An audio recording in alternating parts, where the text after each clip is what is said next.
সুপ্রিয় শিক্ষার্থী, আসসালামু আলাইকুম। কেমন আছো তোমরা? আশা করি ভালো আছো।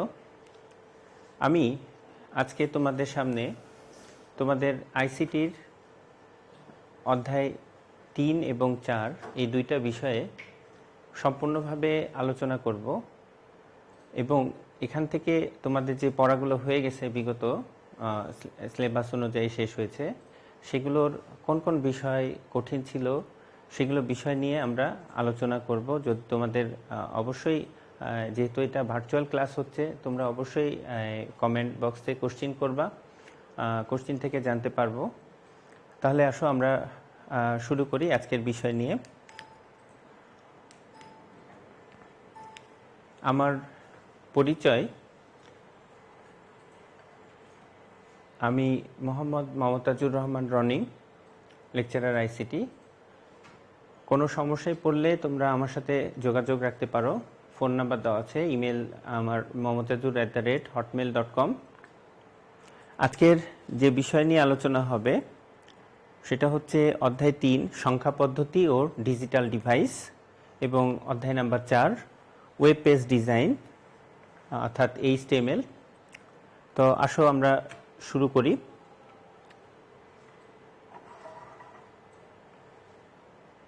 অধ্যায় নাম্বার 3-এ আমরা দুইটা অংশ দেখব। একটা প্রথম অংশ, সেখানে আমরা যেটা দেখব সেটা হচ্ছে সংখ্যার আবির্ভাব অর্থাৎ সংখ্যা পদ্ধতি কিভাবে আসলো। 2 নাম্বার হচ্ছে সংখ্যা পদ্ধতির প্রকারভেদ। 3 নাম্বার হচ্ছে বাইনারি গণিত এবং সংখ্যাদ্বয়ের রূপান্তর।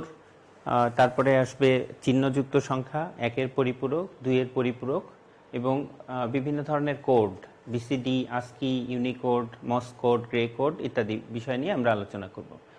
তো যাই হোক, দ্বিতীয় অংশে যেটা থাকবে, দ্বিতীয় অংশে থাকবে হচ্ছে ডিজিটাল ডিভাইস। ডিজিটাল ডিভাইসের মধ্যে আমরা যেটা শিখব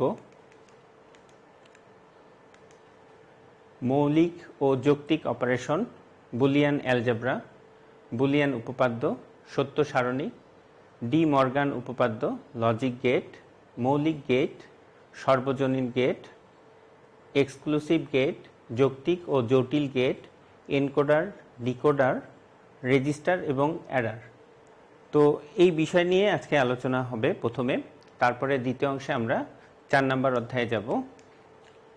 চতুর্থ অধ্যায়ে আমরা ওয়েব পেজ ডিজাইন, এখানে যেটা শিখব সেটা হচ্ছে ওয়েব ডিজাইনের ধারণা, web page, website, web portal, IP address, domain name, web address, web server, ওয়েবসাইটের প্রকারভেদ, ওয়েবসাইটের কাঠামো, ওয়েবসাইটের পাবলিশিং এবং তার সাথে কিছু ব্যবহারিক আমরা দেখার চেষ্টা করব।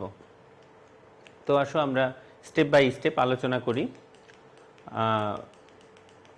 প্রথমে আসো সংখ্যা পদ্ধতি নিয়ে আলোচনা করি। সংখ্যা পদ্ধতির ইতিহাস তোমরা পড়াশোনা করেছো।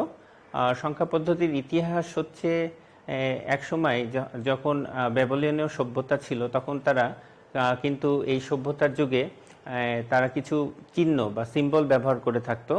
এই সিম্বলগুলো তখন যে ব্যবহার করছিল সেখানে কিছু গণনা ছিল, অর্থাৎ জিরোকে তারা গুরুত্বই দিত না, 1, 2, 3 এই সংখ্যাগুলো ব্যবহার করত। তারপরে কালক্রমে আস্তে আস্তে পরিবর্তন হয়ে ভারতবর্ষে এইটার অনেক পরিবর্তন ঘটে। ভারতীয়রাই সর্বপ্রথম শূন্যকে অবস্থান্তর হিসাবে ব্যাখ্যা দিতে পারে। যার ফলে সংখ্যা পদ্ধতির সংখ্যার সম্পূর্ণ সংখ্যার মান দাঁড়ায় 0 থেকে 9 অঙ্ক পর্যন্ত, মোট 10টা। এই 10টা অঙ্ককে 10 ভিত্তিক অঙ্ক বলা হচ্ছে। ভিত্তি যার 10 তাকে আমরা বলি ডেসিমেল সংখ্যা। এই ডেসিমেল সংখ্যা দিয়ে কি করি আমরা বিভিন্নভাবে গাণিতিক হিসাব নিকাশ থেকে শুরু করে আমাদের নিত্য প্রয়োজনীয় পরিমাপ হিসাব নিকাশের জন্য আমরা ব্যবহার করে থাকি। এছাড়াও প্রযুক্তিগতভাবে যে সংখ্যার পদ্ধতির আবির্ভাব হয়েছে, যেমন ধরো আজকে ডিজিটাল পদ্ধতি আমরা ব্যবহার করছি। এই ডিজিটাল পদ্ধতি, ডিজিট মানেই হচ্ছে অঙ্ক, যেই প্রযুক্তিটা বুঝিয়ে দিচ্ছে যে যার মধ্যে 2টা ডিজিট কাজ করতে পারে, হয় ডিজিট অফ হবে অথবা ডিজিট অন হবে। অন এবং অফ এই 2টা ডিজিটের কম্বিনেশনে যে কাজগুলো করবে সেই প্রযুক্তিগুলোকে সাধারণত আমরা বলতে পারি হচ্ছে গিয়ে বাইনারি প্রযুক্তি।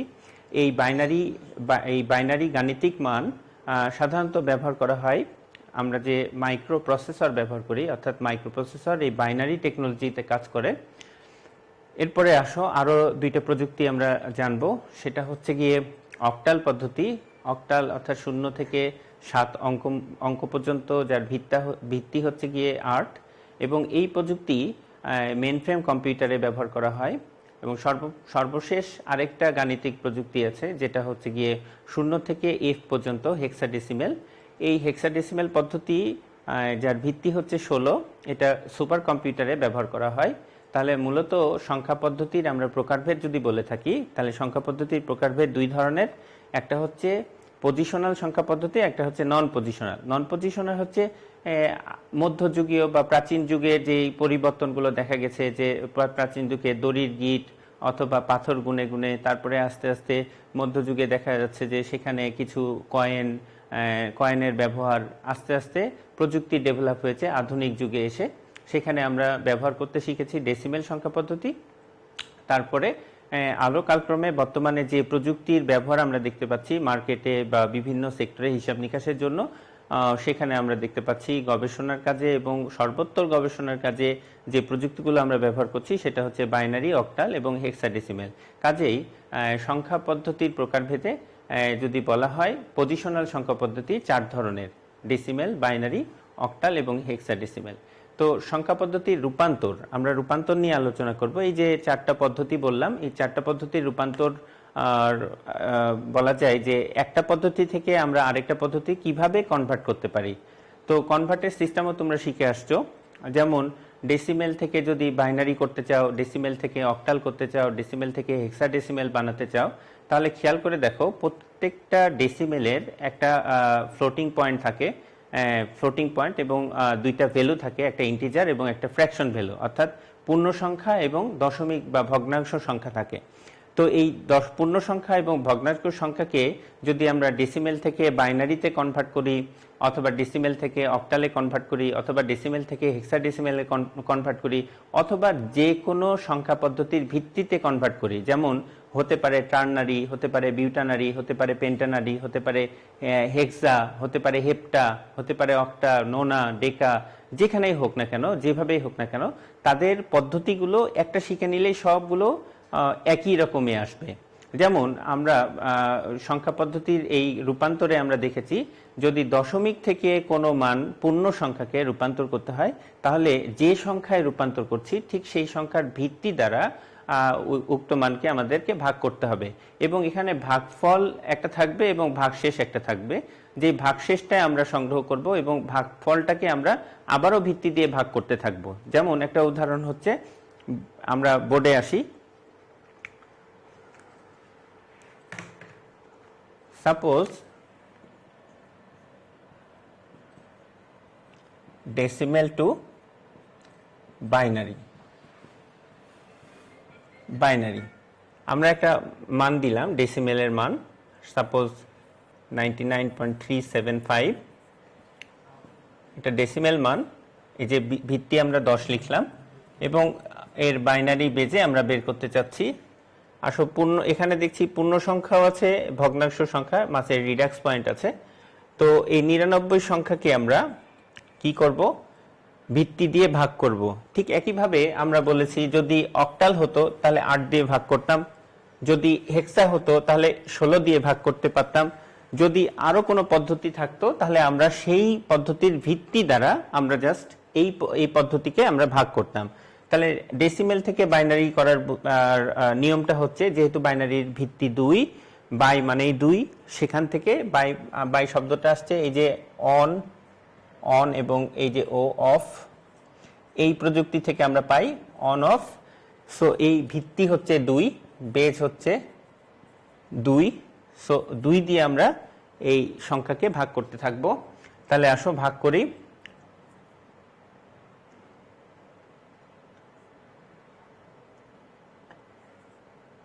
ভাগশেষ 1। আবারও 2 দিয়ে ভাগ করি,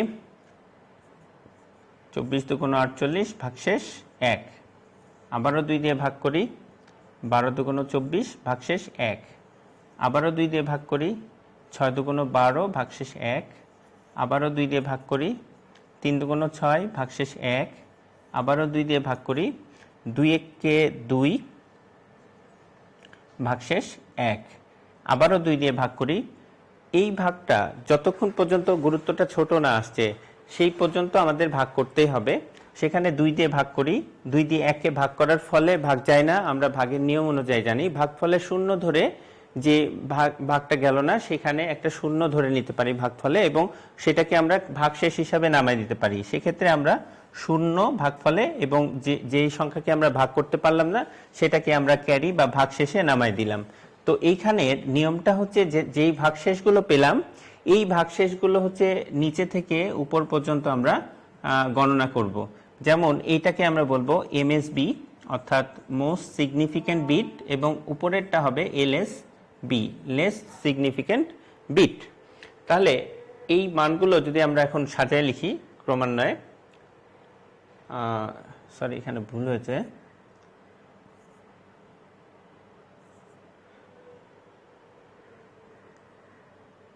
তিন দুগুণ 6 ভাগশেষ 0।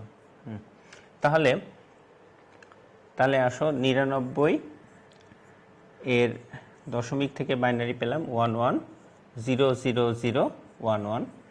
এই সংখ্যাটা হচ্ছে 99 সংখ্যার বাইনারি সংখ্যা। তাহলে এখানে খেয়াল করো, যদি এখানে অন্য কোনো পূর্ণমান থাকুক, যে কোনো পূর্ণ সংখ্যা থাকুক, তাকে অক্টাল করতে বললো 8 দিয়ে ভাগ করব একইভাবে। যদি হেক্সা করতে বললো তাহলে 16 দিয়ে ভাগ করব একইভাবে। যদি সেখানে গুরুত্ব কম থাকে আমরা নিচে থেকে উপর পর্যন্ত সেই মানগুলোকে হিসাব করলে যে সংখ্যাটা পাবো পূর্ণ সংখ্যা, সেটাই হবে সেই সংখ্যায় রূপান্তর, বিশেষ করে দশমিক থেকে আসার পদ্ধতি। এবার আসো ভগ্নাংশ থেকে আমরা দেখি।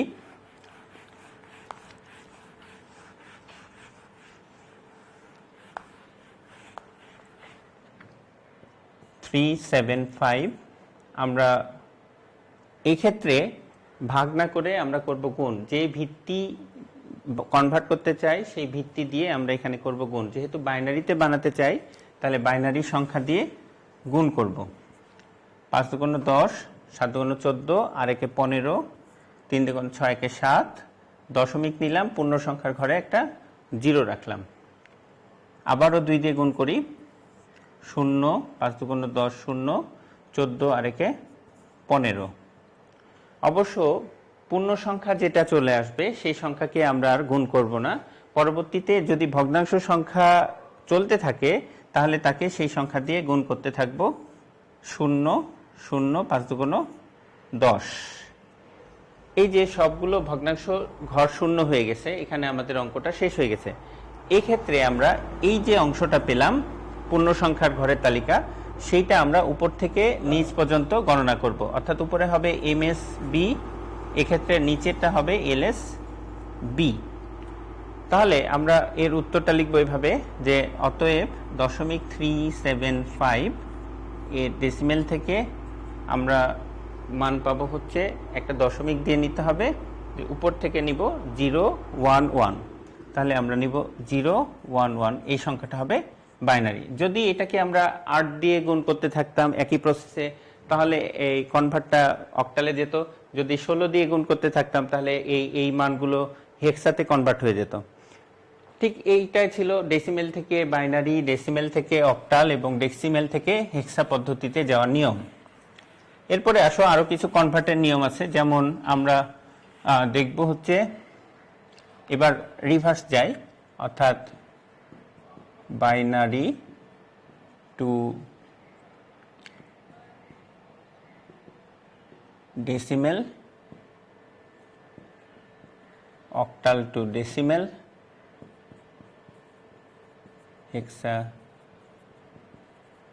Hexadecimal two decimal.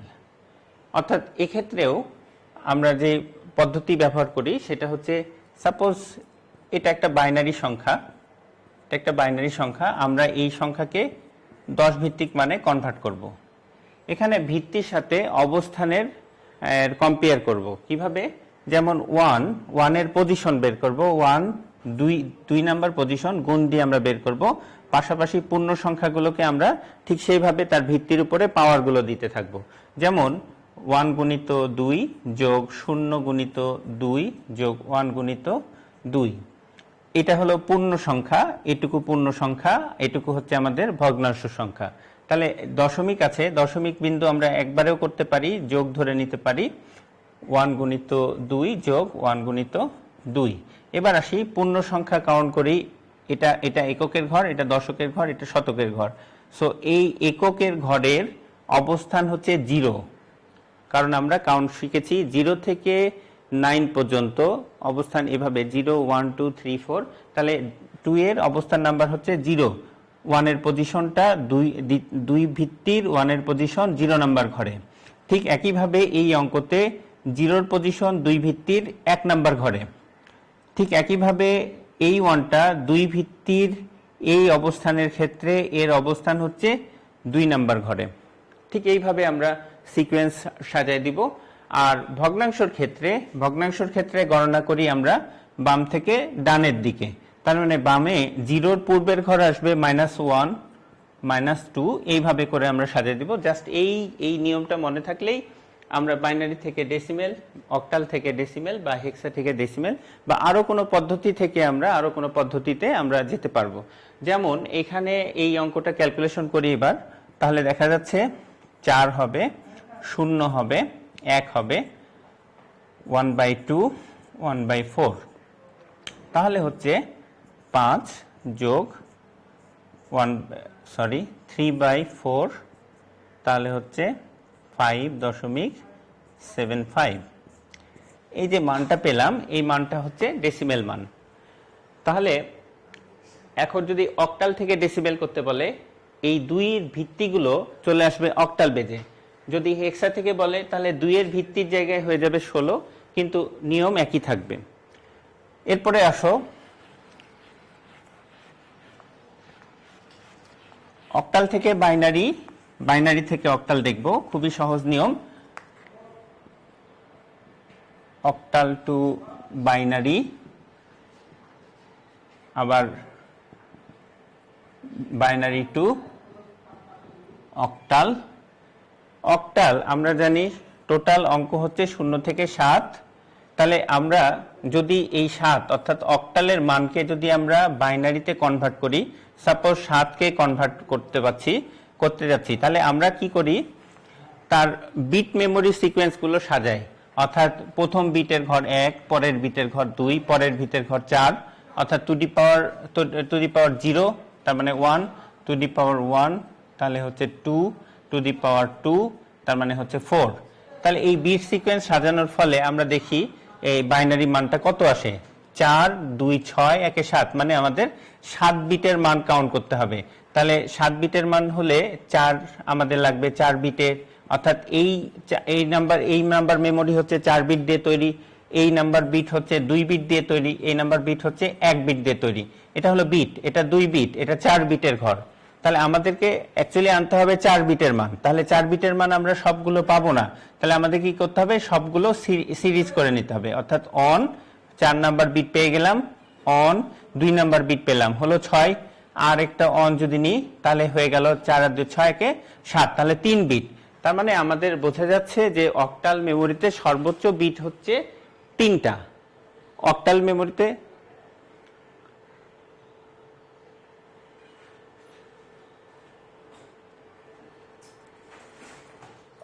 মেমোরিতে সর্বোচ্চ বিট হচ্ছে 3টা। তাহলে 3 বিট হচ্ছে সর্বোচ্চ আমরা দেখলাম।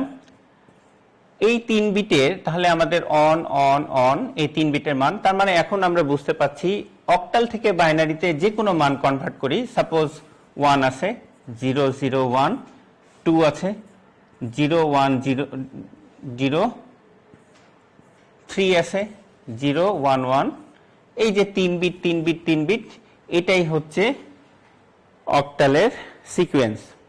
যদি আমরা এটা অক্টাল থেকে বাইনারিতে দেখালাম, ঠিক একইভাবে যদি আমরা বাইনারি থেকে অক্টাল করি, যদি আমরা বাইনারি মানকে অক্টাল করি, যেমন 1 0 1 1 1 0 1 0, এই বাইনারিকে আমরা অক্টাল বানাচ্ছি। পূর্ণ সংখ্যা অবশ্যই বাম থেকে ডানে সাজাবো, আর ভগ্নাংশকে বাম থেকে ডানে সাজাবো। তাহলে 110 একটা বিট হলো 110 দশমিক 101,000।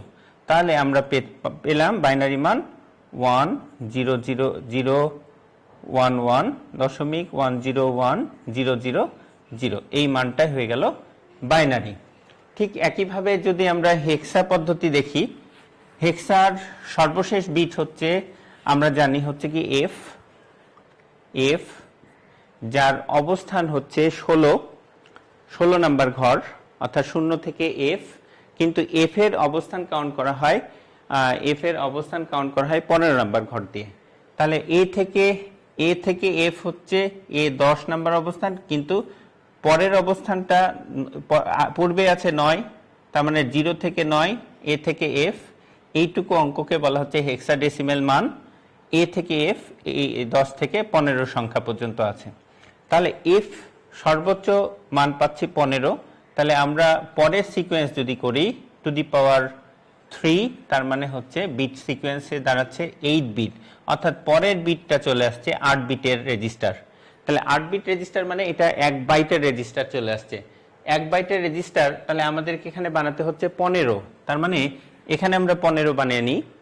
8 আমাদের লাগছে, 8 বিট রেজিস্টার লাগছে, 8 বিটের ঘর লাগছে 1। তারপরে 8 আর 4 কত হচ্ছে 12। তাহলে অবশ্যই 4 বিট আমাদের প্রয়োজন হচ্ছে। তারপরে 2 বিটও আমাদের প্রয়োজন হচ্ছে, কারণ 12 আর 2 14, আর 1 বিটও আমাদের প্রয়োজন হচ্ছে, কারণ সবগুলো বিট নিয়ে আমাদের দেখা যাচ্ছে 15 মানটা পাচ্ছি। তাহলে সর্বোচ্চ বিট এখানে পাচ্ছি কত? 4 বিট। সর্বোচ্চ বিট 4 বিট পাচ্ছি। তার মানে হেক্সাডেসিমেল, অর্থাৎ আমরা এখন যেটা বলছি সেটা হচ্ছে হেক্সাডেসিমেল বাইনারি টু হেক্সাডেসিমেল। তাহলে আমরা পেলাম হচ্ছে হেক্সাডেসিমেলের সর্বোচ্চ বিট হলো 4 বিট। তার মানে বাইনারি বা হেক্সাডেসিমেল আমরা দেখি B5D.3C। সাপোজ এটা একটা হেক্সা ভ্যালু, এটাকে যদি আমরা বাইনারিতে কনভার্ট নেই, তাহলে B মানে হচ্ছে A থেকে বলেছি 10, তাহলে B হচ্ছে 11, তাহলে 1011। 5 আমাদেরকে 4 বিটে সাজাতে হবে 0101। D মানে হচ্ছে 13, 1101। দশমিক 3 দশমিক নিলাম 0011। C মানে হচ্ছে 12, 1100। এই যে মানটা, এই মানটাকে আমরা যদি এভাবে লিখে দেই 0101.1101.00111100, এই মানটাই হচ্ছে গিয়ে বাইনারি। ঠিক একইভাবে যদি বলে বাইনারি থেকে হেক্সা, এই বাইনারি এইভাবে ভাঙলাম, তারপরে মানটা পেয়ে গেলাম হেক্সা, জাস্ট নিচে থেকে উপরে। আচ্ছা, তাহলে এই ছিল হচ্ছে রূপান্তর। এখন আমরা দেখব কিছু যোগ বিয়োগের ব্যাপার স্যাপার আছে, বাইনারি যোগ, বাইনারি বিয়োগ, যেগুলো কমন আর কি, এগুলো তোমাদের শেখাই আছে আগে, জাস্ট একটু আলোচনা হচ্ছে। বাইনারি যোগ, বাইনারি বিয়োগ, যেমন আমরা বাইনারি যোগ করি,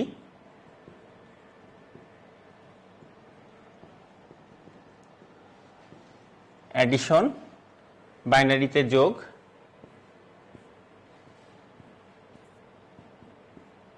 সাপোজ যোগ করছি 1 2 3, সংখ্যা হচ্ছে ডেসিমেলে হয় 3, যদি আমরা বাইনারিতে 3 বানাই তাহলে 1 1 এ হয় 3, তাহলে এখানে একটা 1 এখানে বসাই আর একটা 1 আমরা ক্যারি রাখি, যে ক্যারিটা পরের সংখ্যার যোগফলের সাথে যোগ করি। তাহলে 1 আর 0-র সাথে যোগ করলে 1ই থাকে, তার সাথে 1 যোগ করলে হয় 2, তার মানে 2টা বাইনারিতে বসাই, 0 0 1 এ 2, তাহলে আমাদের এখানে 0 বসলো, আবার ক্যারি থাকলো 1 1 1 1 আর 1, তাহলে হচ্ছে 4। বাইনারিতে 4 মানে হচ্ছে 1 0 0, তাহলে আমরা পুরো মানটা এখানে বসাই দিতে পারি। একটু প্রমাণ করে নিই যে ঠিক হচ্ছে কিনা। আমরা বিট সিকোয়েন্স সাজাই 1 2 4, অর্থাৎ উপরের অঙ্কটা আমাদের আছে 5, এটা হচ্ছে গিয়ে 7 এবং এটা আছে 5, তাহলে যোগফল আমরা কি পাবো 17। তাহলে একটু মিলাই নিই এখানে 17 আছে কিনা, 1 2 4 8 16, তাহলে 16-র ঘরে 1 আছে, 1-এর ঘরে 1 আছে, তার মানে 17 মিলে গেছে, সম্পূর্ণ ঠিক আছে। তো এই হচ্ছে বাইনারি অ্যাডিশন, খুবই সহজ, যোগ করতে হবে যোগের নিয়মেই, জাস্ট মানগুলো আমাদেরকে যেহেতু বাইনারিতে বসাচ্ছি তাহলে মান সংখ্যা হতে হবে বাইনারি সংখ্যায়। এভাবে যদি আমরা যোগ করি এটা সবচেয়ে সহজ পদ্ধতি, তাহলে অঙ্ক ভুল হওয়ার পসিবিলিটি কম থাকবে। আচ্ছা, এরপরে আসি আমরা বিয়োগ।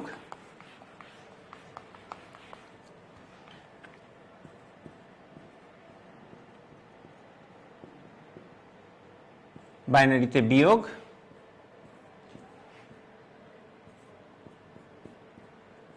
সাপোজ বিয়োগ করছি, বিয়োগও খুবই সহজ, আমরা যেভাবে বিয়োগ শিখেছি ওইভাবেই করব, খালি সংখ্যাগুলো আমরা বাইনারিতে ধরব। এখানে ডেসিমেলে যদি সংখ্যা 1 ধরতাম তাহলে হতো 10, কিন্তু আমরা জানি 10-তে হয় 2 বাইনারিতে, সো 2 থেকে 1 বিয়োগ করলে 1 হবে, এটাই স্বাভাবিক।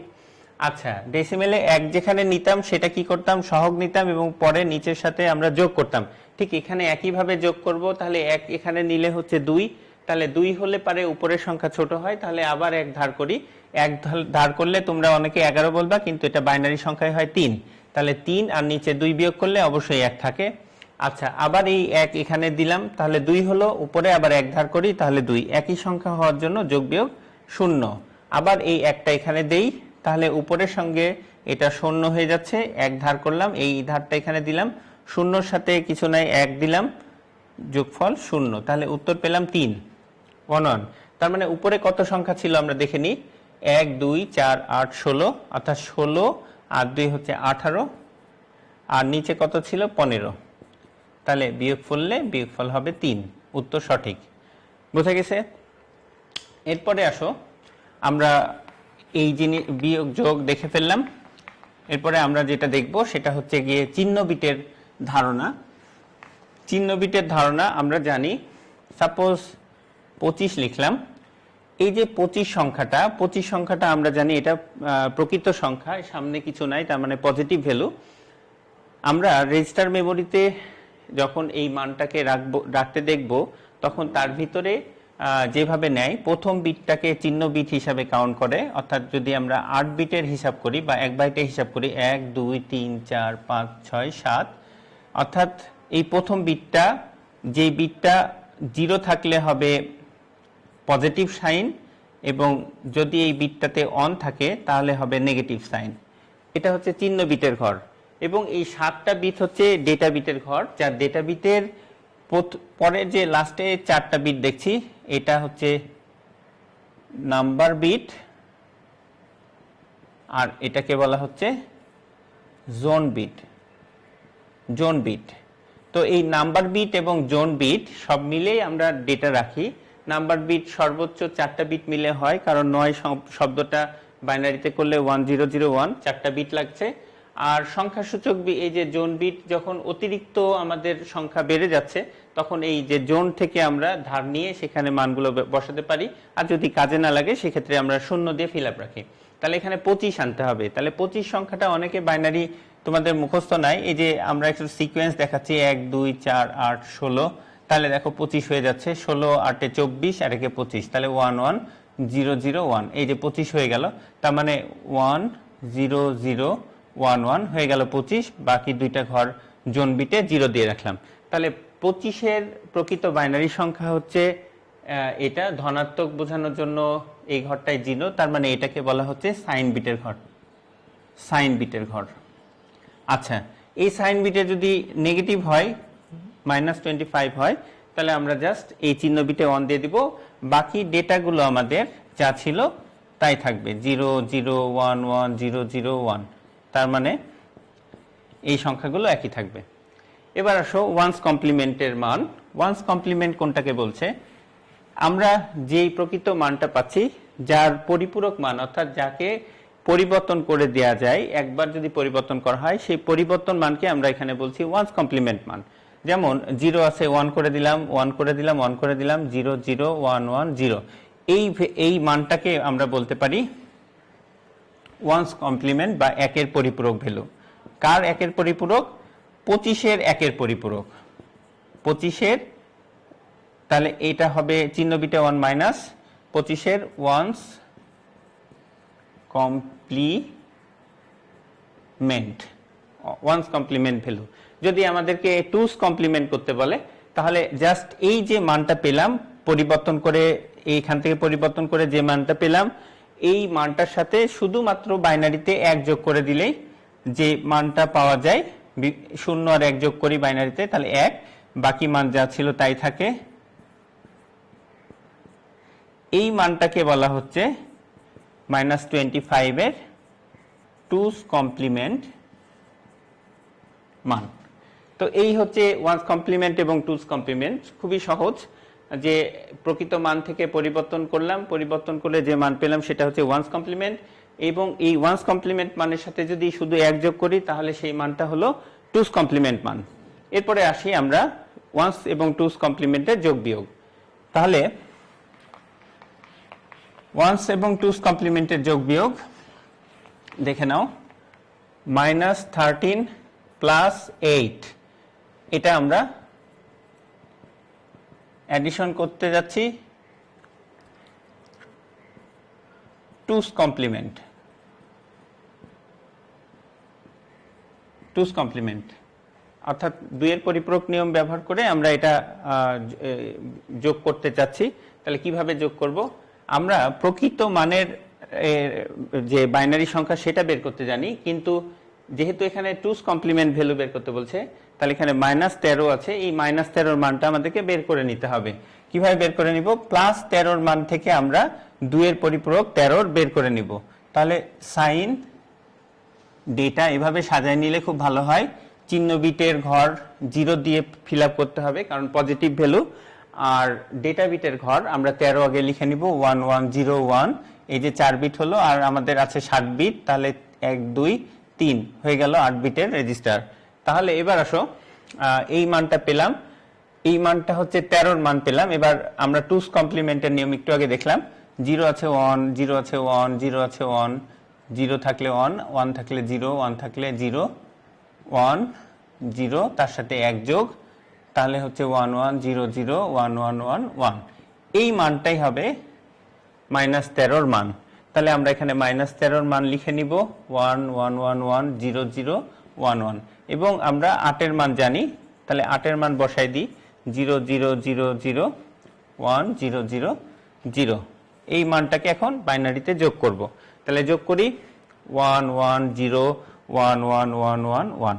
তাহলে এই যে মানটা পেলাম, দেখো 13 থেকে বিয়োগ করলে থাকে 5, কিন্তু এখানে আমরা লক্ষ্য করি এই যে 1 অর্থাৎ চিহ্ন বিটের 1 মানে সাক্ষী দেয় বিটটা ঠিক আছে, মাইনাস চিহ্ন বিটের সাথে মিলে গেছে, কিন্তু 5 এর প্রকৃত মান গঠনে নাই। 5 এর এখানে বিপরীতকরণের মান আছে, অর্থাৎ 5 এর আমরা 2 এর পরিপূরক করলে যে মানটা পেতাম ঠিক সেই মানটাই আমরা এখানে দেখতে পাচ্ছি। তো এই প্রকৃত মান এনে দেওয়ার জন্য আবার একবার 5 কে যদি আমরা 2 এর পরিপূরক করে নিই বিপরীতকরণ নিয়ম অনুযায়ী, তাহলে কিন্তু আমরা 5 এর মান পেয়ে যাব। যেমন এই যে দেখো 0 থাকলে 1, 1 থাকলে 0, এভাবে করে আমরা সাজাই নিব 0 0 তার সাথে 1 যোগ, তাহলে 1 0 1 0 0 0 0, এই যে মিলে গেছে 5। তার মানে -5 যদি আমরা পাই তাহলে এই চিহ্ন বিটে 1 থাকলো, এই ডাটা বিটে 5 হয়ে গেল, উত্তর চলে আসছে। ঠিক এইভাবে আর কি সংখ্যা পদ্ধতির যে 2 এর পরিপূরকের যোগ, 2 এর পরিপূরকের বিয়োগ, এভাবে নিয়মগুলো করতে হয়। তোমরা অনেকদিন পড়া থেকে দূরে থাকার জন্য আমি একটু রিভাইজ করে দিলাম। তো এখান থেকে প্রশ্ন নিয়ে একটু আলোচনা করি। প্রশ্ন কি হতে পারে? এমসিকিউ প্রশ্ন নিয়ে আসি। যে সাপোজ এরকম একটা প্রশ্ন থাকলো যে এফ এর পরের সংখ্যা কত, এফ এর পরের সংখ্যা কত? তাহলে এফ আমরা জানি হেক্সাডেসিমেল সবশেষ বেজ। তাহলে আমরা যদি ট্র্যাক নাম্বার কাউন্ট করি, সাধারণত আমরা 0 থেকে 9 পর্যন্ত যখন ডেসিমেল কাউন্ট করি, কিন্তু প্রথমে ট্র্যাক নাম্বার থাকে 0, যাকে আমরা 0 0 0 1 সাধারণত আমরা মুখে বলি না। তার মানে 0 ট্র্যাক নাম্বার থাকে। তারপরে যে কাউন্ট সিস্টেম শুরু হয় সেটা কিন্তু 1 দিয়ে 0 থেকে 9। তার মানে দেখো 0 9 এর পরে যদি কেউ থাকে 1 0, তার মানে 9 এর পরে 10 আমরা বলি। ঠিক একইভাবে আমরা বলতে পারি এখানে একইভাবে বলতে পারি 0 থেকে f হচ্ছে ট্র্যাক নাম্বার, যার 0 ট্র্যাক নাম্বারে আছে, অর্থাৎ 0 0 0 1 0 2 0 3 0 5 0 6 7 8 এরকম করে সব 0 f পর্যন্ত। তাহলে আমরা বলতে পারি পরের ট্র্যাকটা কত, যেহেতু এফ এর পরের অঙ্ক কত বলেছে, তাহলে পরের ট্র্যাকটা হচ্ছে 0f এর পরের ট্র্যাক হচ্ছে 10, তার মানে অ্যান্সার হচ্ছে 10। এরকম কিন্তু এমসিকিউ কোশ্চেন থাকতে পারে যে এফএফ এর পরের সংখ্যা কত বা এফএফ এর পূর্বের সংখ্যা কত, এরকম আসতে পারে। দ্বিতীয়ত প্রশ্ন হতে পারে এই যে আমরা কনভারসেশন করলাম, রূপান্তর করলাম, দুইটা অঙ্ক দিয়ে দিল, হয়তো একটা বললো যে 3D, সাপোজ এরকম অঙ্ক দিল 3D, এটা একটা হেক্সা কোড এবং দেওয়া আছে এখানে 276, এটা একটা অক্টাল নাম্বার। এই দুইটা নাম্বারকে যোগ করো এবং এই দুইটাকে বাইনারিতে রূপান্তর করো এবং যোগ করো। দেখা যাচ্ছে 3 নাম্বারের অঙ্ক দিয়ে দিল এরকম একটা। তারপরে এরকম আসলো যে দেখা যাচ্ছে যে আমরা একটু আগে বললাম যে -13 আর দিয়েছিলাম +8, এই যে দুইটা অঙ্ক বললো যে এখানে বললো যে লিপি বাজারে নিয়ে গেছে 50 টাকা, কিন্তু সে আরো 10 টাকা নিজে থেকে দিয়েছে, দিয়ে আর কি এরকম করে ব্যালেন্স করে সে এই টাকা আমাদের ফেরত দিল, এবং আর অমুক নিয়ে গেছে 8 টাকা, 8 টাকায় রেখে দিয়েছে। এখন তাদের কাছে আর প্রকৃত কত টাকা থাকলো, এই পদ্ধতি যখন আসবে এরকম, তখন আমাদের এই পরিপূরক মান গঠনের নিয়মে আমাদেরকে হিসাব নিকাশ করতে হবে। এরপরে আসো কিছু কোড আছে, কোড হচ্ছে এগুলো পড়ে নিতে হবে। বিসিডি কোড এগুলো খুবই সহজ। বাইনারি কোডের ডেসিমেল, অর্থাৎ বাইনারি কোডের ডেসিমেল হচ্ছে আমরা প্রত্যেকটা 0 থেকে 9 এই অঙ্কগুলো জানি। 1 0 0 1 সবচেয়ে বড় ঘর, আর 0 0 0 0 এখান থেকে 4 বিট করে করে আসছে। সো বিসিডি কোড হচ্ছে যার বিট 4 বিট সাপোর্ট করে, 4 বিট সাপোর্ট। তাহলে আমরা একটা বিসিডি দেখি, যেমন 179, এই অঙ্কটার আমরা বিসিডি, সঠিক বিসিডি কোনটা দেখতে চাই। তাহলে 1 আমি বলতে পারি 1 1 1 1 1 0 0 1, এটা একটা। 2 নাম্বার হচ্ছে গিয়ে 0 0 0 1 0 1 1 1 0 0 1, এটা একটা। সো এখানে বলতে পারে কোনটা সঠিক বিসিডি, এটা তো অবশ্যই না, এটা হচ্ছে কারেক্ট বিসিডি, কারণ বিসিডি কোডের প্রত্যেকটা বিট 4 বিট করে দরকার হয়, এই জন্য এটাকে বিসিডি কোড বলা হয়। এবার আসো আস্কি কোড। আস্কি কোড আছে American standard code for information interchange, যে আস্কি কোডের তালিকা বইয়ে দেওয়া আছে। যেমন ধরো ক্যাপিটাল এ জাস্ট ক্যারেক্টার, এটা এই ক্যারেক্টারটা আমরা স্ক্রিনে দেখতে পাই। এই যে ভিডিও গ্রাফিক্স অ্যারে, ভিজিএ যেটাকে বলা হয়, ভিজিএতে যে অ্যারেগুলো থাকে, এই অ্যারেগুলোতে যে বিট সংখ্যা পড়ে এর যে ক্যারেক্টার তৈরি হয়, আস্কি অর্থাৎ আনসি কর্তৃক স্বীকৃত, ANSI অর্থাৎ আমেরিকান ন্যাশনাল স্ট্যান্ডার্ড ইনস্টিটিউট, এরা এই ডিজাইনটা করে থাকে।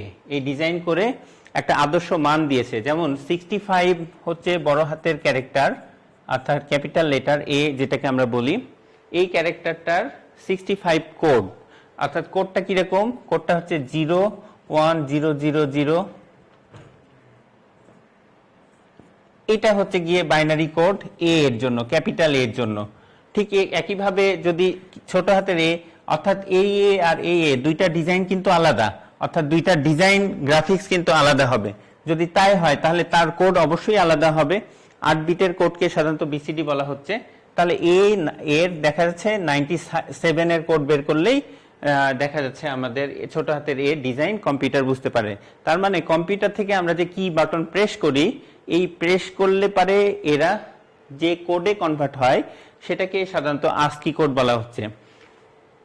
তারপরে আছে ইউনিকোড, গ্রে কোড, মস কোড, এগুলো বইয়ে দেওয়া আছে। এগুলো তোমরা পার্থক্য পড়ে নিবা। ছোট মার্কের, ছোট 1 মার্কের বা 2 মার্কের পার্থক্য আসতে পারে পরীক্ষায়। এরপরে আসো আমরা ডিজিটাল ডিভাইসে চলে যাই।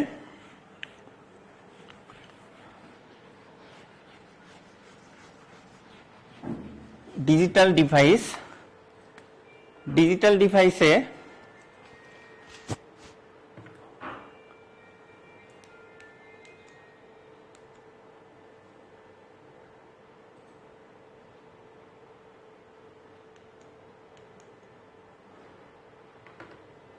ডিভাইস নিয়ে আলোচনা করি। প্রথমে মৌলিক বা যৌক্তিক অপারেশন, বুলিয়ান অ্যালজেব্রা, বুলিয়ান উপপাদ্য, সত্য সারণী, ডি মর্গানের উপপাদ্য, লজিক গেট, মৌলিক লজিক গেট, সর্বজনীন গেট, এক্সক্লুসিভ গেট, যৌক্তিক বা জটিল gate, encoder, decoder, adder, register, counter, এই বিষয়গুলো আর কি এখান থেকে জানতে হবে। সেখানে ইম্পর্টেন্ট বিষয়গুলো যেগুলো খুব পরীক্ষায় আসে আমি শুধু সেগুলোকে টাচ দেওয়ার চেষ্টা করব। যেমন হলো জর্জ ডব্লিউ বুলিয়ান 1847 সালে কিছু লজিক কম্বিনেশনাল সার্কিট তৈরি করেছেন, যে সার্কিটগুলোকে আমরা বেসিক গেট বলে থাকি। এই বেসিক গেট এই গেট সাধারণত তিন ধরনের, কাইন্ডস অফ থ্রি। একটা হচ্ছে অর, 2 নাম্বার অ্যান্ড, আর 3 নাম্বার হচ্ছে নট। একটু ভালোভাবে দেখলেই বোঝা যাবে। অরে সাধারণত এই ডিজাইনটা হচ্ছে পাতার মতো এরকম সেফ, তার দুইটা ইনপুট নিম্নে থাকবেই, দুইটা এই সাইডের গুলোকে ইনপুটের তার বলছি, যেটা কম্বিনেশনাল আউটপুট আমরা এই তার দিয়ে পাবো। তাহলে এই সাইডটা হবে ইনপুট তার আর এই সাইডটা হবে আউটপুটের তার। অর্থাৎ এটা এ সূচক নিলাম, চলক নিলাম, এটা বি চলক নিলাম, দুইটা আলাদা চলক, যে ভোল্টই হতে পারে। সাধারণত ডিজিটাল ইলেকট্রনিক্স 5 ভোল্টের উপরে বেশি যায় না, 0 থেকে 5 ভোল্ট পর্যন্ত ভোল্ট সংগ্রহ করতে পারে। তো এখানে এর মধ্যে এ যখন আমরা এখানে পাঠাবো বা বি যখন পাঠাবো, তার কম্বিনেশনটা হবে এ প্লাস বি। আমরা একটা অ্যানালগ ডায়াগ্রাম দেখাই, তাহলে এ আর বি এর আমরা কম্বিনেশন বুঝতে পারবো। সাপোজ এই বর্তনীতে এ সুইচ দিলাম, বি সুইচ দিলাম, এটা ব্যাটারি। সো এখানে এটা বাল্ব মনে করো, এটা বাল্ব। যদি আমরা এখানে এই প্যারালাল বর্তনীতে যদি আমরা এখানে এ বি যখন দুইটাই অফ রাখছি, তখন এর রেজাল্ট থাকছে অবশ্যই অফ। এ আর বি যখন এই দুইটার রেজাল্ট রাখছি, তখন এই রেজাল্টটা হয়ে যাচ্ছে অফ। আবার খেয়াল করো, যখন বি অন করছি, অর্থাৎ 0 1 বি অন করছি, তখন তার রেজাল্টটা হয়ে যাচ্ছে, ব্যাটারি থেকে সংযোগটা পাচ্ছে এবং বাল্বটা জ্বলে উঠছে। সো এখানে পাচ্ছি অন। আবার খেয়াল করে দেখো, যখন বি বন্ধ করে এ অন করে দিচ্ছি, এই পথে ইলেকট্রন যাচ্ছে, অর্থাৎ অন 0, তখন হয়ে যাচ্ছে অন। আবার খেয়াল করে দেখো, যখন দুইটাই সংযোগ দিচ্ছি, এই ব্যাটারি থেকে যে ভোল্টই যাক, যে বিভব যাক, এই সাপোজ ধরো এখানে 2 ভোল্ট গেল, এখানে 3 ভোল্ট গেল, যে ভোল্টই যাক, কিন্তু এখানে এসে তার বিভবদ্বয় এখানে কি হচ্ছে, সমষ্টি হচ্ছে, অর্থাৎ 2 যোগ 3 হয়ে যাচ্ছে। সো এখানে দেখো অন অন, এই কারণে বলা হচ্ছে এখানে অন।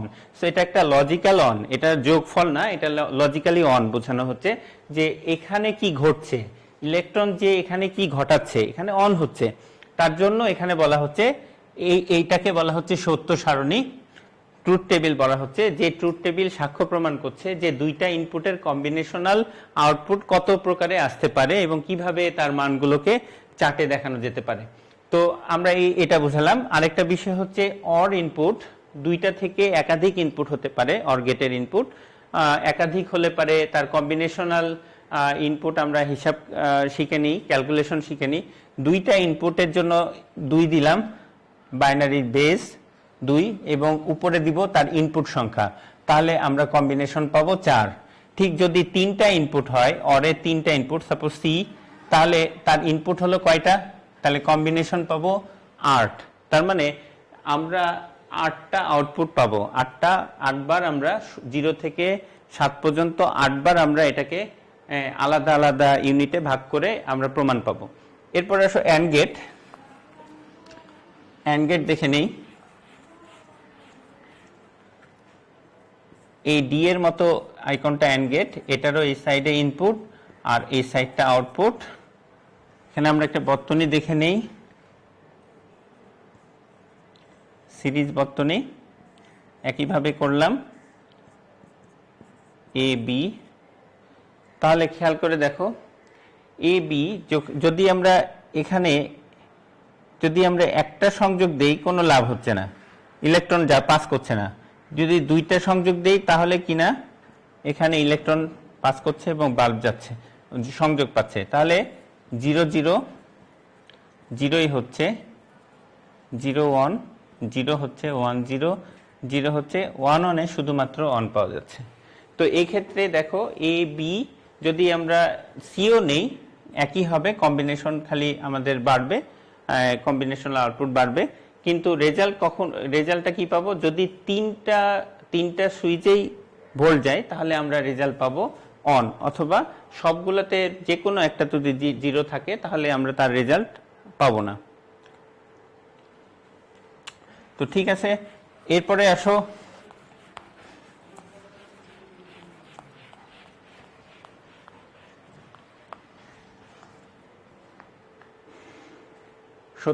নট গেট দেখে নাও। এটা হচ্ছে নট গেট, যার একটা ইনপুট থাকে এবং এ প্রাইম, অর্থাৎ এটা হচ্ছে গিয়ে এরকম ধরনের, এখানে একটা বাল্ব দেই,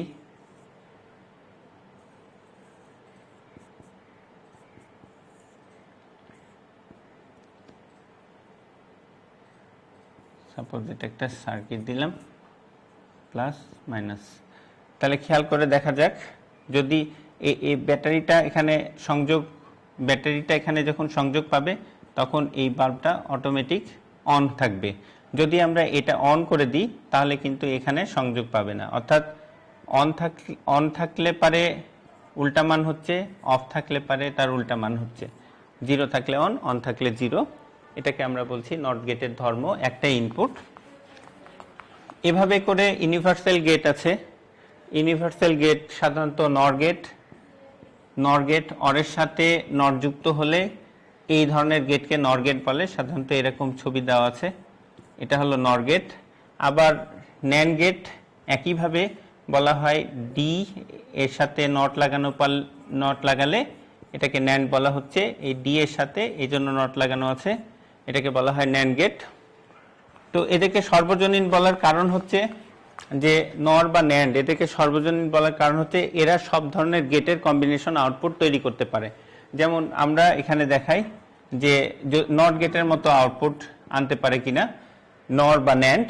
আমরা দেখি নরে যদি আমরা ইনপুট দুইটা দিলাম, একটা শর্ট করে দিই, তাহলে কিন্তু একই রকম আউটপুট আসে, অর্থাৎ এ থেকে এ প্রাইম আসে।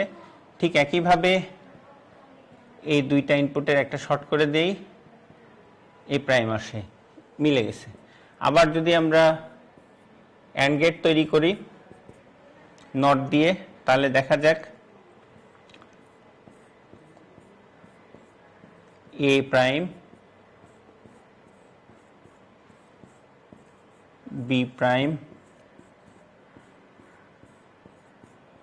এ প্রাইম যোগ বি প্রাইম, তারপরে বার। ডি মর্গানের থিওরি আছে এখানে, এ প্লাস বি বার হলে লেখা যায় এ বার ইন্টু বি বার, এটা একটা ডি মর্গানের সূত্র। তাহলে A double bar plus input B double bar, সহায়ক সূত্র থেকে আমরা জানি এ ডাবল বার মানে এ, তাহলে এ বি এখানে চলে আসলো অ্যান্ড গেটের এ বি। ঠিক একইভাবে ন্যান্ড গেট দিয়ে আমরা অ্যান্ড গেট তৈরি করব, তাহলে এ বি পেলাম বার, এ একটা অ্যান্ড গেট যোগ করে দিই, তাহলে A B prime double prime, তাহলে থাকলো এ বি, প্রমাণ হয়ে গেল। ঠিক এইভাবে করে সাধারণত নট থেকে বা ন্যান্ড থেকে আমরা যে কোনো সার্কিটের আউটপুট আনতে পারি, এই জন্য এগুলোকে আমরা বলতে পারি সর্বজনীন গেট। দুইটা আছে, এক্সক্লুসিভ অর এবং এক্সক্লুসিভ নর।